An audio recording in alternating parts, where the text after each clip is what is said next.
Aloha and welcome to Hawaii Memories. Sorry, I keep calling it Hawaii Nisei Stories. Hawaii Memories. This is part 2 of a conversation that I'm having with Lily Horio of Jikoen Hongwanji Association. Lily's family was the caretaker for the Reverend who lived at Jikoen Hongwanji, who was single. And so your family moved in as caretakers.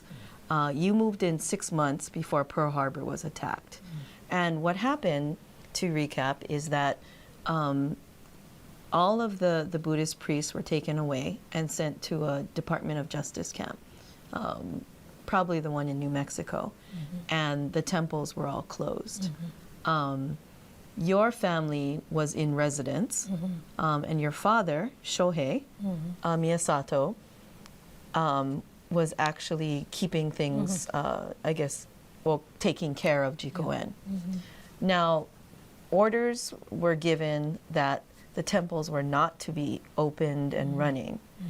But you were talking about the situation that was in place was with the temple closed, people didn't have a place to go to say farewell to someone who died.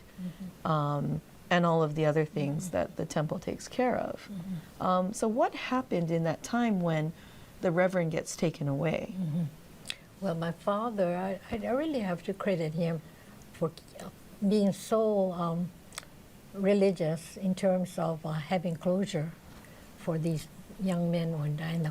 He felt for the families, parents crying and saying they don't have anything to feel like he's okay, So families who lost someone are coming over and so my father went ahead in despair asking. Conducted service despite the ruling, that was going on. But later on, when I talked to General Emmons, he understood. So you see, sometimes it's best to go to the highest level of authority. When you mention General Emmons, you're talking about Lieutenant General Dallas Emmons, who was the military governor of Hawaii in charge of the military, martial law. Yeah, he was martial law head of all of Hawaii. So actually what you're saying then is that you and your father went to go talk to Emmons about Jikoen being closed. But wow. I had to be the one who's speaking English because he couldn't. Okay, so he spoke in Japanese, so I had to go, What did he talk to Emmons about? He said that he was at that time studying American history, and he wanted his citizenship. So he knew about the freedom of religion. So he spoke about that and told Emmons that, how come I cannot, have my service? Because in America we have freedom of religion, don't we? And so then I had to repeat that in English. And I thought, wow, what is he saying, And you're 11 years old at this time. And you're in front of the man who is in charge of Hawaii. Yeah, I was really surprised that I did go, to think.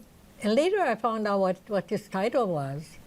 But then the higher you go, as I told you, the humbler a person is. Because when he realized that I knew the Constitution, he was really nice about it. Said, I don't agree with you on that. I think General Emmons was a remarkable man.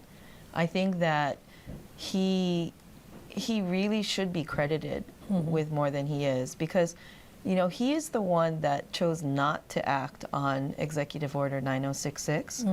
The order that said you can forcibly remove Japanese and Japanese Americans. Because the hysteria on the West Coast meant that the leaders there bought into it, and you saw like 120,000 people forcibly removed from their homes.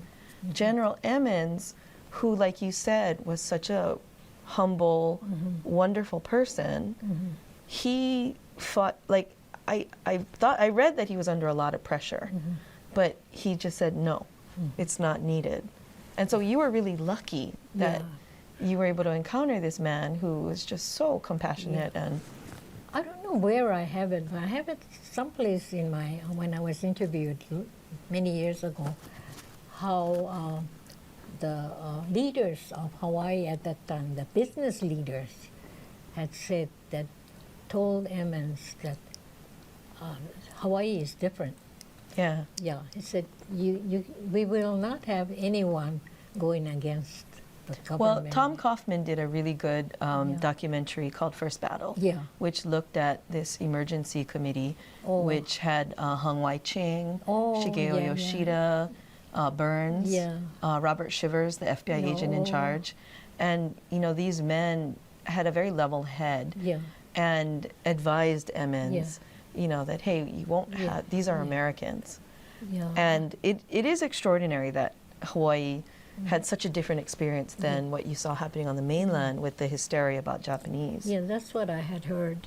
But I think it's amazing that you and your father went to Emmons and got permission for Jikoen to be open to hold services, especially for people who lost. Yeah. Because It was mainly for those young boys who had passed away. Yeah? The soldiers. Battle, yeah, the soldiers. Yeah. You know, you mentioned that before you got permission from Emmons, you saw FBI kind of like walking up and like looking around. That picture is still in my head.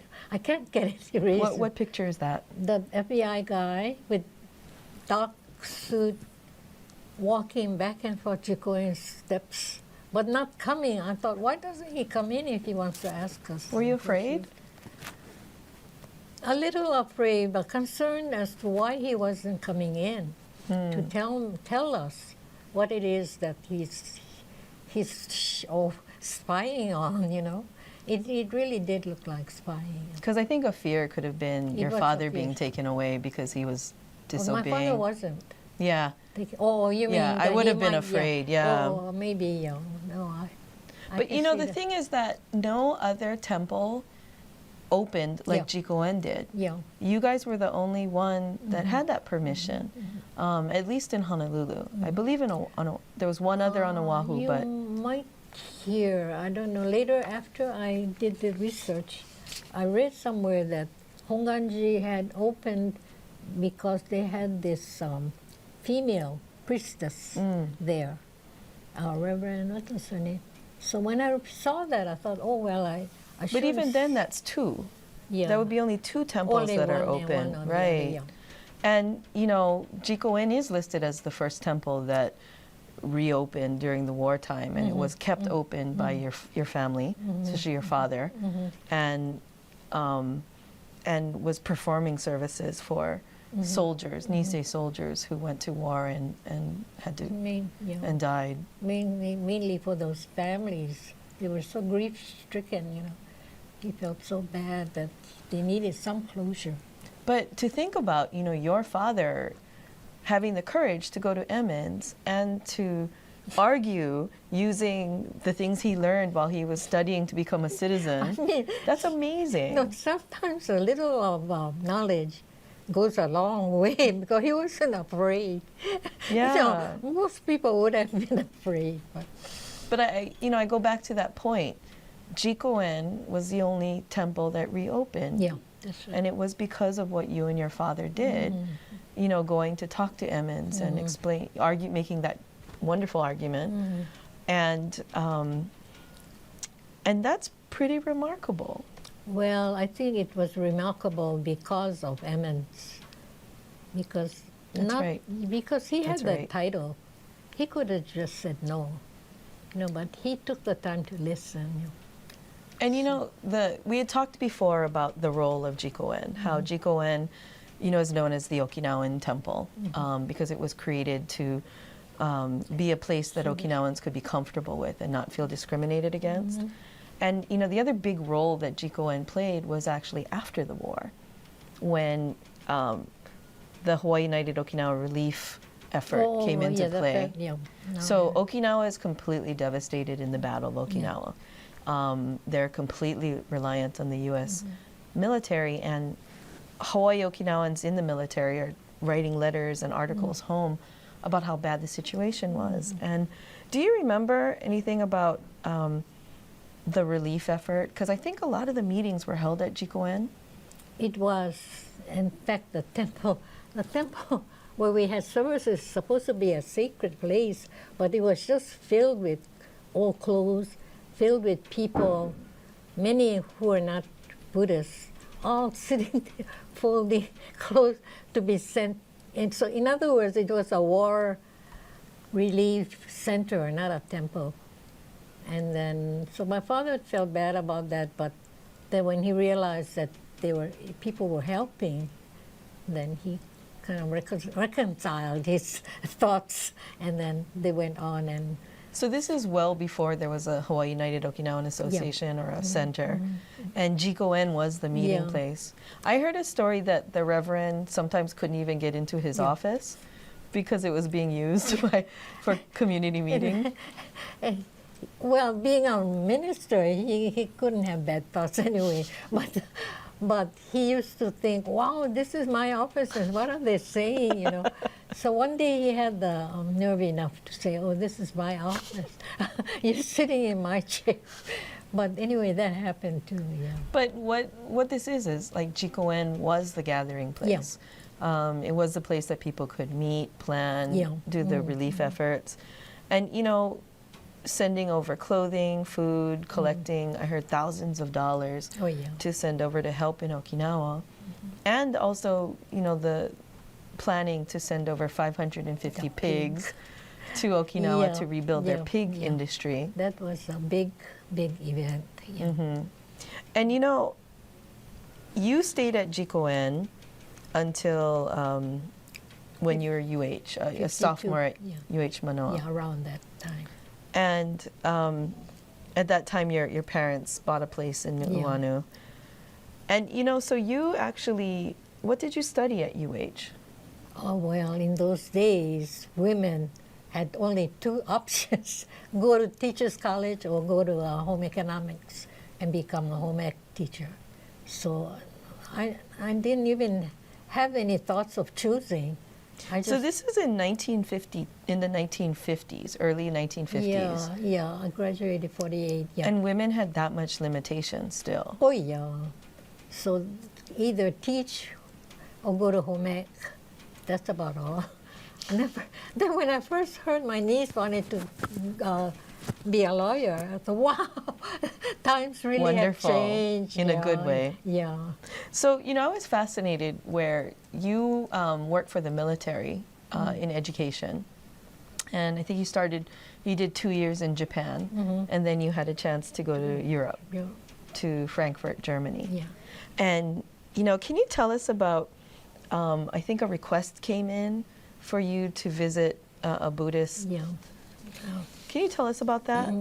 Well, I got a letter from one of the members of Hongwanji saying that the bishop told her to ask me to go and visit this Mr. Pieper, P-I-E-P-R. Everybody says Piper, but German pronounce it Pieper.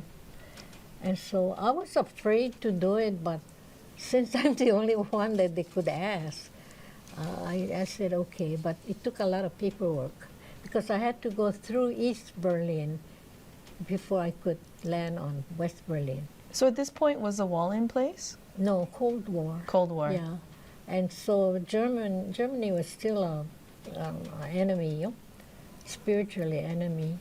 So then I thought to myself, you're the only one here, and then, you know, they're depending on you, so just go ahead. You know, I just talked myself into doing it.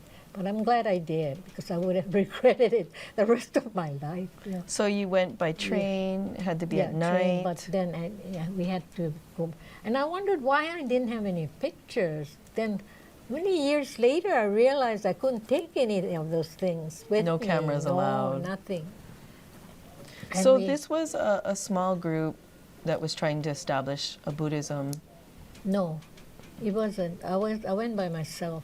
No, but Reverend Pieper, Pieper, he was trying to establish a Jodo Mm-hmm. Shinshu community. Yeah. Like I think only like 4 people. Yeah, and then I had to go and visit them who were trying to establish something. I guess looking back, you said you were really young, you were in your 20s, and you didn't think about all the dangers of traveling across East Berlin. Yeah, it's funny how when you're young, don't you think you're young? Yeah. So when you have a chance to do something, you do it, don't you? Yes. I think that's how I felt. at that time, since nobody else came to Europe in those days, not even on tours. So you actually continued to help them even after you returned home? Yeah. we had a $50, we tried to collect, but it was difficult in those days. Today, I don't think I would have You were problem. sending like $50 People, a yeah. month to... People never traveled to Europe, so to them it was just a remote place and nothing to do with Buddhism. So Not like when you're doing fundraising for Right, family right, back it's home or different, relatives or friends. So we had a difficult time. It didn't last too long because then I moved to the mainland. So I don't know what happened after that. I remember when I was interviewing Bishop Yoshiaki Fujitani, and he had talked about being one of the first English, as a first language yeah. ministers, and like bringing in changes like Interfaith Alliance, and he actually mentioned you, because he was saying there were people, lay people, I guess that's what they call people who are not Yeah. reverends, Yeah. who shared that attitude of openness and cooperation. And it's kind of funny because he called you Albert Miyasato's sister. Lily. It's not the other way around. How come he's never of him because we were friends. No, he did say your name, but he also had to mention Albert. But he was saying that, when you'd been teaching in Frankfurt after the war, you went to visit Pieper and helping him out for years. And he said what was really important was people like you, young people in the Buddhist community with energy, bringing in new ideas and doing different things. And I remember that, and then I met you shortly after, and I said, oh, that's Lily Horio that Reverend Bishop was talking about. But what I'm struck with is the link that Jikoen and your father had with the Okinawan community. Because you've been president of Jikoen's board of directors or the association. And, I've always thought Jikoen does remarkable things. Oh, you did? Yeah, well, Thank you. because you say I read somewhere that you said your father's determination was rooted in the temple's tradition of drawing the community together to surmount daunting odds since it was founded. Because if you think about it, Jikoen was built to support this group that's being discriminated against. Oh, yeah. And you look at all of the things that it has accomplished in terms of being the only temple open during the war, providing release for people, all of the war relief effort, especially, sending over the pigs, and being that gathering point for the community, means that Jikoen has a very special place for the Hawaii Okinawan community. Yeah. But I don't know if anybody mentioned it, but at first Reverend Yoshimori tried to get the Okinawan people to go to Hongwanji. And so I think he even asked the bishop to appoint him to be one of the ministers. So being there, he might be able to attract the Okinawan community, but they didn't go. They didn't feel comfortable. And so that I remember Reverend Yoshimori tried to get the Okinawan people to join, but it never worked. And that's what what do you call, what's the word? In conversation, I keep forgetting. My memory is terrible. I can't get the word that I want. But anyway. You know what? I have that same problem. I'll fixate on trying to, what is that word? The exact word. It's not about age. Are you sure? I know an exact word that would fit this conversation, but it never. Right. No, I do that too. So you can't use age as an excuse. Well, anyway, Reverend Yoshimori tried, and but it didn't work. So people, you just have to know how people think and feel before you try to push them into something that they have never heard of. Yeah.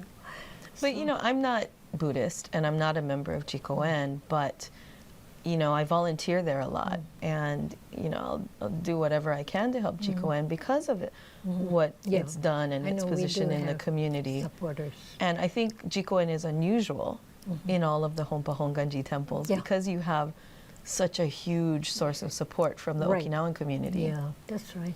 Yeah, we do have a lot of support from non-Buddhists. When they hear Jikoen, they say they'll donate, Right, So, right, because of your unique history.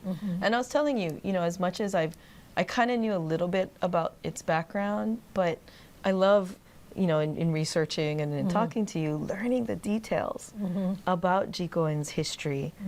And, I think it's amazing too, Reverend Yamasato, the single reverend who your family, he was, when he was released from internment, he went back to Jikoen. So a total of 43 years he was at Jikoen.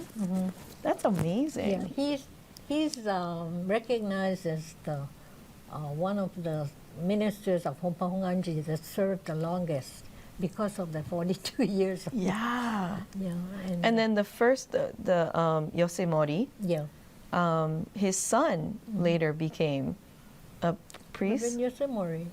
So there was the first Yosemori, right? No, his son is Eric. He's not a minister. Oh no, the father, Father is Chiro. Chido. Yeah, But then after that was I don't know any of his who. Chikai. Oh, So Chikai Chikai- is not. Was it Reverend Chiro's son? Oh, yeah, I know Chikai Yosemori was one of them. Yeah, but it's like you guys have a tradition of very strong priests that come in and stay for quite a long time, and like even Reverend Nishiyama, Yeah, he's so embedded and a part Yeah. of the community that he's amazing. in a remarkable way. Yeah. He just took it in, as part of his whole history. So the original location of Jikoen Hongwanji on Hoftailing Street, it had to be shut down, I think, because of they were widening the roads, and so it moved to its current location on North School Street. And you were saying that there wasn't a lot of money, so they actually, to save money, they Yeah. asked his architect if they could just copy a design of another temple, so they didn't have to. That's what Reverend Yamasato told me. But he was very good in doing things like that, being able, because we don't have money, being able to get around it.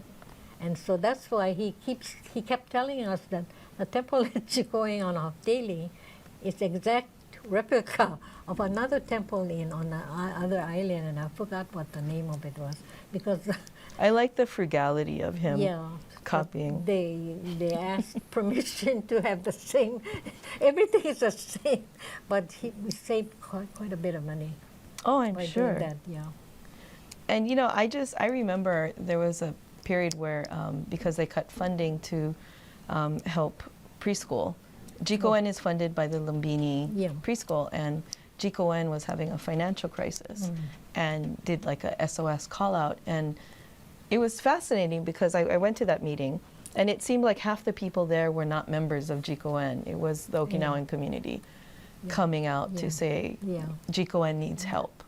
Somehow we always had people coming out when they heard Jikoen, which is very, very, I'm very thankful for that. But you know what's interesting is I was reading Paul Yampuku, who was the CEO and chief editor of Hawaii Hochi, that Japanese newspaper. He wrote that one of the major reasons why the Okinawan organization was so strong and had so many members was because they had Jikoen Hongwanji. Because Jikoen served as a place that they could meet and gather and rally around. And so, we've been talking a lot about how the Okinawan community comes out to support Yeah. the Okinawan, Yeah. but you've got Paul Yampuku saying, no, the Oh, Okinawan community he's a owes a single lot. No, I kind of agree with You it, think because it's- if the community members didn't have a place that they could Yeah. meet Oh, yeah, that's true. that was larger than a private Yeah. house, because you can't just meet at, say, a restaurant, yes. or if Jikoen had not been there, and if it had not opened its doors to the point that the Reverend didn't even have an office, I don't think they would have been able to organize and do everything they did for the war I relief, guess be so so, yeah. effective. And, people argue that it was the successful efforts, post-war relief, that led to them saying, hey, we can do that, we can do more. you know, and they sent over goats after they sent pigs, and they raised money to open up the University of the Ryukyus. But then they said, let's build a Okinawan center.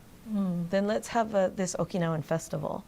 Everything grew from the success of the war effort. So I kind of agree with Mr. Yampuku. So maybe we have to stop saying, you know, the Okinawan community supports, and say, no, Jikoen helped make the Okinawan community be what it is today. Yeah, it did, because there wasn't any other place. And I remember Reverend Yamasato saying, oh, this office is getting too crowded, you know, and I don't think it's my office anymore. You know.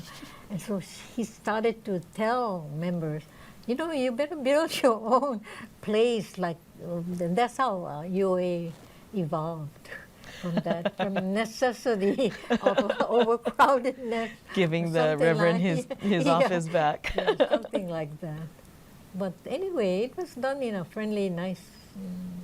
Everybody, you know, helped each other. That's the nice thing about Yuimaru. Yeah. So I want to thank you for talking story with me. I think that you have a really remarkable story. Oh, you do? I You do. feel that way? I do. I really well, do. I'm glad to be of help because I am getting on in years, and I try to think of how many people are, you know, reaching 90s that could help to preserve all of this that went on. But like you said, if you guys don't share your story and the details, how will my generation know That's true. what happened? Because That is true. But when you think about it, when we were growing up, there was so much discrimination, and when you look at life now, everything is so different, you know. So you wonder, it's so remarkable how human beings could change themselves, you know. and I think when you look at your grandchildren to see the options they have, like that's right. becoming a lawyer, being proud of their heritage, and I think it's wonderful to see progress. Yeah, that's true. So thank you very much for your you're time. welcome.